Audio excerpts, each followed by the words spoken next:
کہانی انجوائے کے معزز سامعین، ہمارے چینل کو لائک کریں، کومنٹس کریں، سبسکرائب کریں۔ محلہ گلزار کالونی میں اگر کوئی سب سے مشہور شخصیت تھی تو وہ تھے چچا پکوڑے والا۔ ان کا اصل نام اکبر تھا، مگر پورا محلہ انہیں محبت سے چاچا پکوڑے والا کہتا تھا۔ ان کی دکان پر صرف پکوڑے نہیں ملتے تھے، بلکہ ہنسی، کہے اور ہر دن ایک نئی کہانی۔ چچا کی عمر 60 سال کے قریب تھی، مگر ان کا جوش ایسا جیسے ابھی ابھی کالج سے فارغ ہوئے ہوں۔ وہ ہر وقت کوئی نہ کوئی چٹکلا سناتے اور گاہکوں کو ہنسا کر لوٹ پوٹ کر دیتے۔ لیکن ایک دن ہنسی مزاح کے درمیان ایک ایسی بات ہو گئی جس نے سب کے ہوش اڑا دیے۔ اس روز جب علی اور بلال پکوڑے لینے آئے تو چچا نے حسب معمول کہکا مارا اور کہا، اوئے علی، تم جانتے ہو میرے پکوڑوں کے نیچے خزانہ چھپا ہے۔ سب ہنس پڑے، مگر علی نے مذاق میں جواب دیا، چچا کہیں سچ میں خزانہ نکل نہ آئے۔ چچا کی آنکھوں میں لمحے کو چمک آئی۔ انہوں نے ایک پرانا سا لفافہ نکالا جو پکوڑوں کی ٹوکری کے نیچے رکھا تھا۔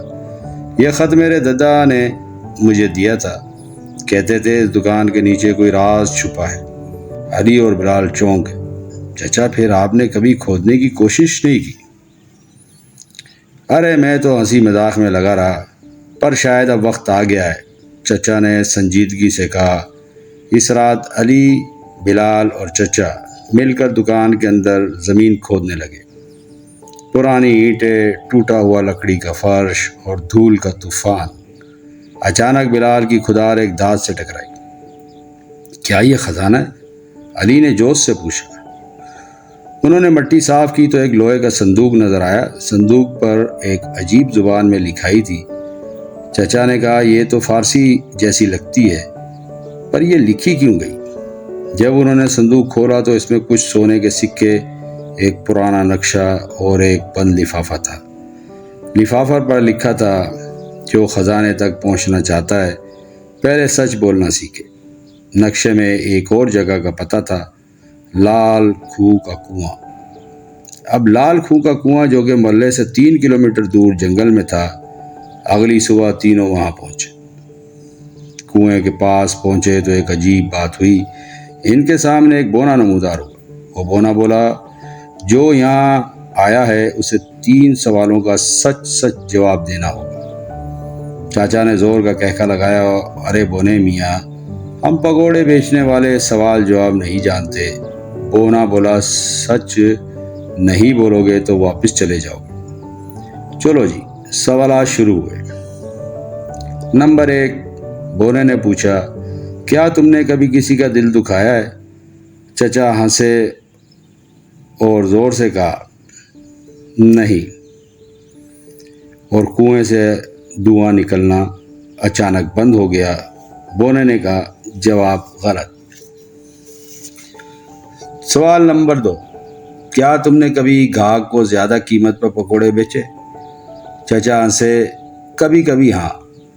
دھواں رک گیا، جواب صحیح۔ سوال نمبر 3، کیا تمہیں خزانے کی لالچ ہے یا دوسروں کی مدد کی خواہش؟ چاچا نے ایک لمحے سوچا اور کہا، مدد کی خواہش ہے۔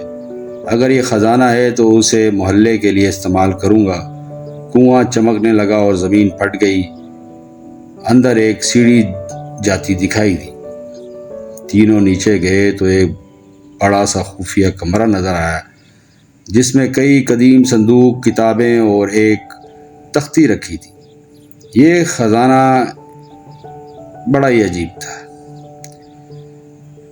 جو مزاح کو زندگی سمجھتا ہے اور سچ کو ایمان۔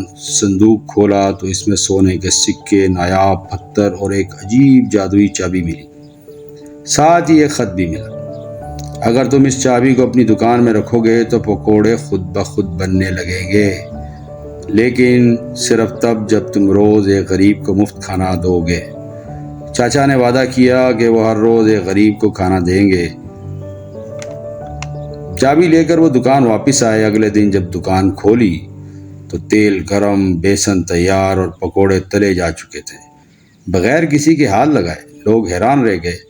محلے میں اب دکان مشہور ہو چکی تھی، لیکن چچا روز ایک غریب کو بٹھاتے، اسے کھانا کھلاتے اور کہتے، خزانہ صرف سونا چاندی نہیں ہوتا، اصل خزانہ دوسروں کو خوشی دینا ہوتا ہے۔ اب چچا پکوڑے والا صرف ایک دکاندار نہیں بلکہ محلے کا پکوڑوں کا پروفیسر کہلانے لگا۔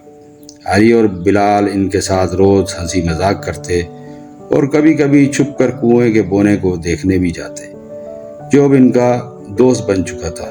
محلے والے اکثر کہتے چچا کہ پکوڑوں میں جادو ہے، اور چچا مسکرا کر کہتے، نہیں بھائی، یہ جادو نہیں، یہ تو محبت ہے۔